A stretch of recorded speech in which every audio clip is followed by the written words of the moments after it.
तर life full stock झाली, I can't do anything, how much they owe. तुमचं loan काही मंथ्स मध्ये कमी होतं.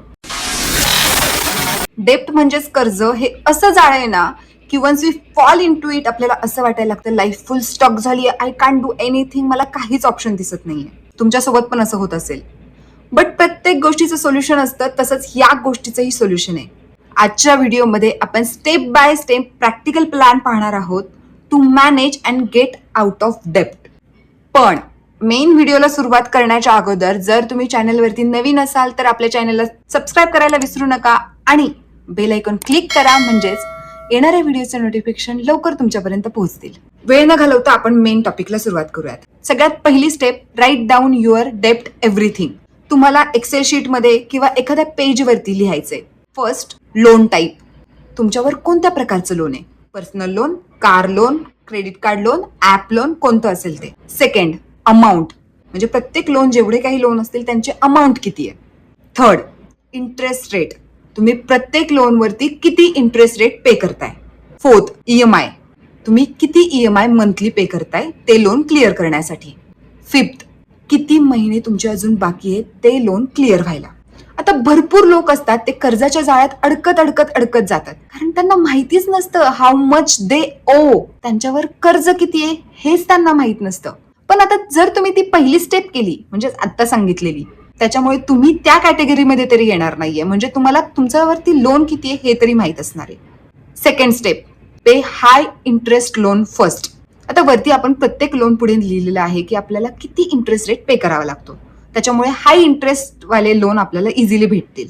आणि इथे आपण वापरणारे डेप्ट अव्हलॅंच टेक्निक, म्हणजेच you have to pay costliest loan first, जेणेकरून तुमचा जो इंटरेस्ट रेट पे करण्यामध्ये पैसा जात होता तो सेव्ह होईल आणि तुमचं कर्ज कमी व्हायला एक स्पीड भेटेल. Third step, do and expenses audit. आता मंथली तुमचा काही इन्कम येत असतो, पण मंथली येणारे पैसे जातात कुठे हेच माहित नसतं.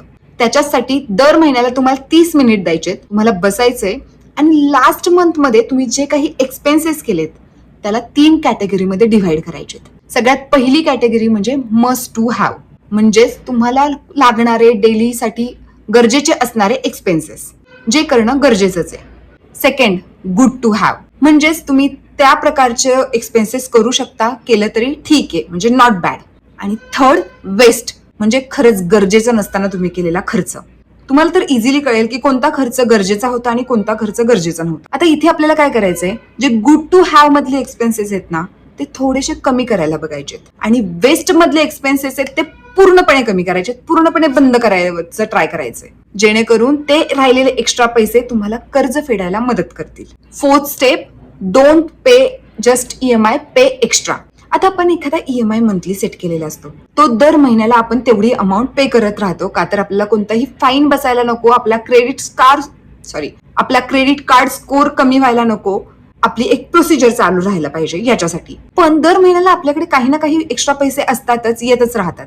का नाही आपण दर महिन्याला 500 किंवा 1000 रुपये तो ईएमआय सोडून हे एक्स्ट्रा पैसे भरावेत. असं केल्याने यू विल बी शॉक, तुमचं लोन काही मंथ्स मध्ये कमी होतं.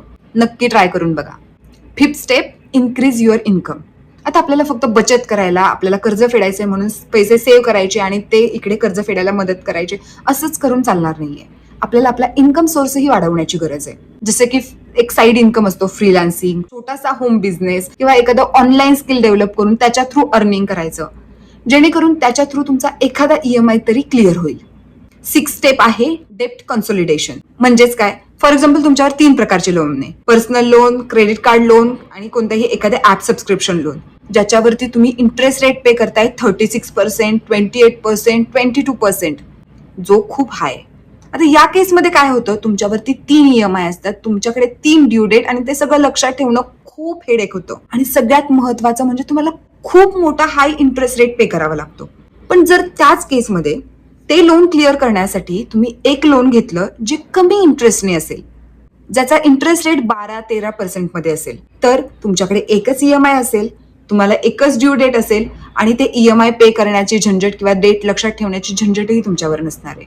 आणि सगळ्यात महत्वाचं म्हणजे तुम्हाला इथे लो इंटरेस्ट रेट पे करावा लागणार आहे, त्याच्यामुळे तुमचं जे इंटरेस्ट मध्ये पैसे जात होते ते सेव्ह होणार आहे. क्लिअर? डेप्ट कन्सोलिडेशन म्हणजे काय?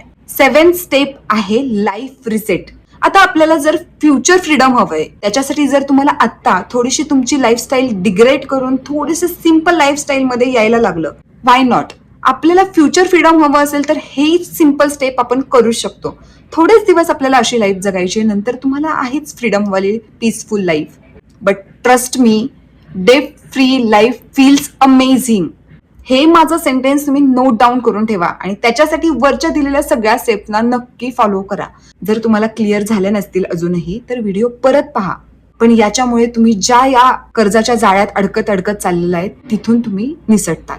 So start small, stay consistent, you will definitely have a debt free life. चला, व्हिडिओ इन्फॉर्मेटिव्ह वाटला असेल तर जास्तीत जास्त लोकांपर्यंतही शेअर करा, म्हणजे तेही त्या कर्जाच्या जाळेतून मुक्त होतील.